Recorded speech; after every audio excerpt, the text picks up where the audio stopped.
رسالة ليكم من المستقبل، يعني لطلاب الجامعات. انتوا فعلا بتعيشوا أجمل أيام عمركم، استمتعوا بيها قوي على قد ما تقدروا، لأن اللي جاي تحديات أكبر بكتير من اللي انتوا فيها. فريق المستقبل أكاديمية الشروق.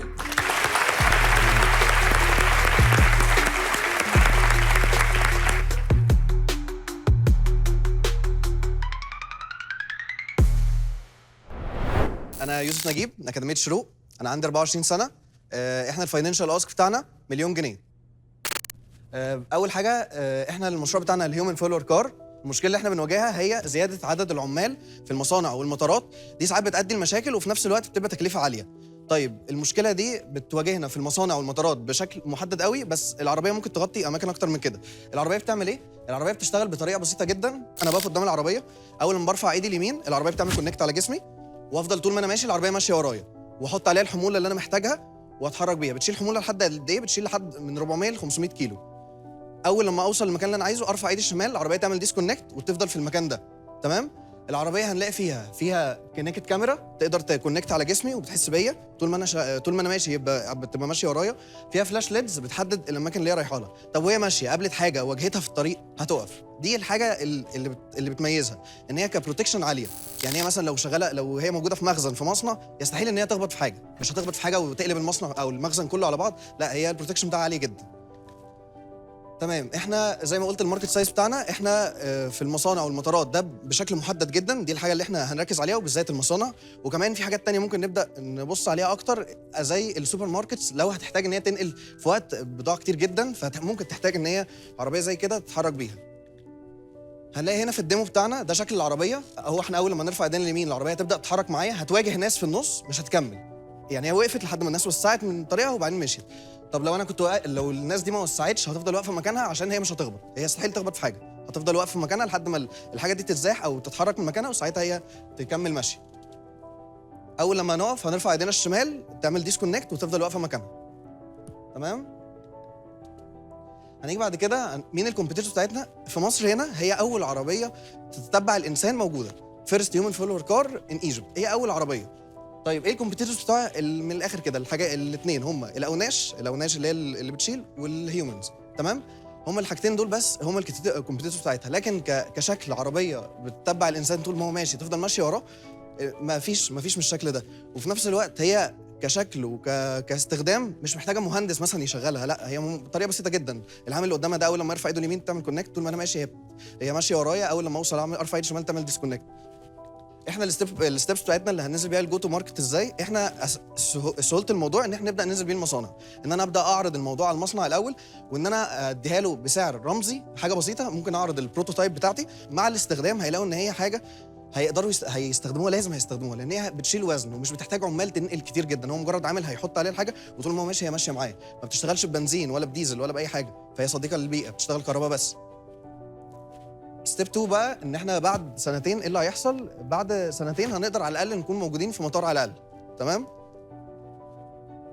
ماشي. الريفينيو ستريمز هنكسب منين؟ احنا طبعا بدايه المكسب ممكن ان احنا نبدا بالدايركت سيلز، او البدايه ان انا ابدا انزل. دي ممكن ابدا ان انا زي ما قلت ان احنا ناجرها او نديها بسعر رمزي في الاول. البروتوتايب نفسه نبدا ناجره او نديه بسعر رمزي عشان بس تبدا تنتشر العربيه تكون موجوده. بعد كده بعد ما الناس تبدا تاخد على العربيه او تبدا تتعود عليها، يبدا يبقى في دايركت سيلز. مع الدايركت سيلز دي ممكن نعمل شويه عروض، ان اول 10 هيشتروا هنكون بنعمل لهم مينتيننس فور فري. وكمان ممكن نعمل ان احنا ندي كورسات مينتيننس للناس اللي هتشتري، هي اللي تصين العربيه كلها. البرودكت رود ماب احنا بدأناه في شهر 7 اللي فات في 2024. في خلال شهرين دي ان شاء الله في يناير 2025 هنوصل لها. هنقدر ان احنا ننزل الماركت ونبدا ان احنا نكون موجودين على الاقل في مصنع واحد. في النهايه الفاينانشال اس بتاعنا هو مليون جنيه متوزعه 70%، يعني 700,000 جنيه، ان انا اصنع بيهم 10 عربيات. ال10 عربيات دول اقدر ان انا انزل بيهم السوق واوزعهم على المصانع، وان انا ابدا في استخدامهم. و15% ك انوفيشن او ابجريدنج في العربيه، ان احنا عايزين نعمل فيها كمان ان هي تبقى بسنسورز، ان انا هي جواها انترنال كور انا اقدر اتحكم من خلالها ان هي تتحرك من مكان لمكان من غير ما يكون في حد اصلا. فده الابجريد اللي احنا عايزين نعمله، ان هي كمان تتحرك في اماكن من غير ما يكون حد موجود. وال15% الباقيين ده كماركتنج، ان احنا نبدا بقى نسوق العربيه وننزل بيها المصانع دي ونبدا نوزعها، ان هي برضو النقل بتاعه والحاجات دي حاجات مكلفه، والتخزين كمان ان هي لازم نأجر مكان. في النهايه التيم بتاعنا هم ثلاثه بس. انا عارف ان في الوقت ده المفروض ان انا اطلب باقي التيم ان هم يطلعوا. هو للاسف انا كان معايا زميلتي بس هي للاسف مريضه بلوكيميا، واحنا عرفنا الموضوع ده قبل البوت كامب بتاع الجلاله، فهي مش هتعرف تكون موجوده. بس احنا التيم بتاعنا بالظبط هم ثلاثه، مينتيننس انجينير وبروجكت مانجر اللي هو انا يوسف، والسيلز انجينير اللي هي زميلتي. تحيه كبيره لزميلتك.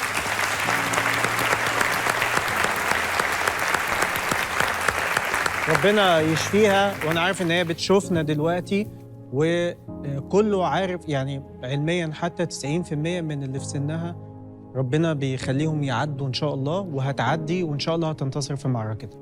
تحيه كبيره ليك. بس هاخد الفضول ابتدي. انا يعني اصل انا تخصصي لوجيستكس. ازاي بقى كل دي بليفتنج النص طن ب 70,000 جنيه؟ اوكي، هي الموتور بتاعها بسيط جدا، هو موتور 5 حصان، تمام؟ والباتري اللي موجوده فيها بتقدر تخليها ان هي تتحرك من اول ما تكون مشحونه 100% تقدر تتحرك 4 كيلو بس. وطبعا كل ما الحموله بتزيد سرعه العربيه بتقل. سؤال سيفتي عشان قصه الحموله، انت بتقول ارفع ايدي اليمين تمشي، ارفع ايدي الشمال تقف، وشفناها بتقف شويه ابرابتلي او بتقف. طب هل حاجه ممكن تقع على حد واقف وماشي جنبيها؟ يعني فين السيفتي ميجرز بتاعتها؟ هي تقريبا كانت المسافه ما بينهم حته صغيره جدا، وهي لحقت تقف في المسافه دي. يعني هي ما وصلتش مثلا لدرجه ان هي وصلت عند حتى ركبه الشخص اللي واقف قدامها، لا هي وقفت قبلها بكتير. انت قلت جمله لذيذه قوي، قلت العربيه بتحس بيا، فعجبتني عجبتني الجمله. هي دي حاجه كلنا حرفية. محتاجين عربيه تحس بينا على فكره. هي دي حاجه حرفيه، اي حاجه تحس هي الكونكت كاميرا اللي هي المعروفه ان هي بتاعت الاكس بوكس دي، بتشوف درجه حراره جسمنا. طيب هي انا سؤالي مش على الاحساس طبعا، انا سؤالي على المكونات. هل المكونات كلها محليه ولا في مكونات مستورده؟ لا، الموتور اللي بنستورده للاسف، وبرده الانترنال كول الكنترولر اللي جوه برده بنستورده. هدير ان ولا اوت؟ بص انا حباكوا، اللي انا فهمته يعني ان لسه ما وصلناش، بس عاجبني انيشلي الديزاين والفكره والاكسكيوشن، فانا ان بس لازم تكملوا في البرودكت ديفلوبمنت، فان ب 300,000. طارق. انا ان ب 200,000. ولما تكون جاهز شركه نسلي تعالى قابل السبلاي تشين تيم وشوف لو في فرص ان احنا نتعاون، تعملوا تجربه عندنا لايام معينه في مخزن او في مصنع، ناخد منها ليرنينجز مع بعض ونشوف المواضيع توصل لايه بعد كده. ممكن اقول ان احنا نفس القصه برضه في طلبات مارت، ممكن برضه تيجي تجرب عندنا. شلبي. لا ان طبعا، انا حبيت العربيه ونفسي تحس بيا. ان ب 300,000. تاني 200,000 كمان. وفي حاجه يعني اون سايد، انا انا اكسبرت في الحته بتاعه السبلاي تشين وسبيشالي في الوير هاوسنج. فونس ان البرودكت نفسه يبقى موجود في الماركت، في بدليل انه في كبير شركتين جداً. على طول اول لما قال لك لما الموضوع تمام على طول دخلوا عليه. هو انا عاجبني الديزاين وعجباني الفكره، بس انا ام اوت مش عشان حاجه، بس انا حاسه انه في حاجات كتير قوي لسه ناقصه، حاجات كتير قوي محتاجه توضح، وانت خدت الفلوس اللي انت عايزها. خدت الفلوس. انا معاك تشجيعا. ألف ألف ألف مبروك أكاديمية الشروق، 1,000,000 جنيه دعم من جين زي، مبروك. سلمي عليهم.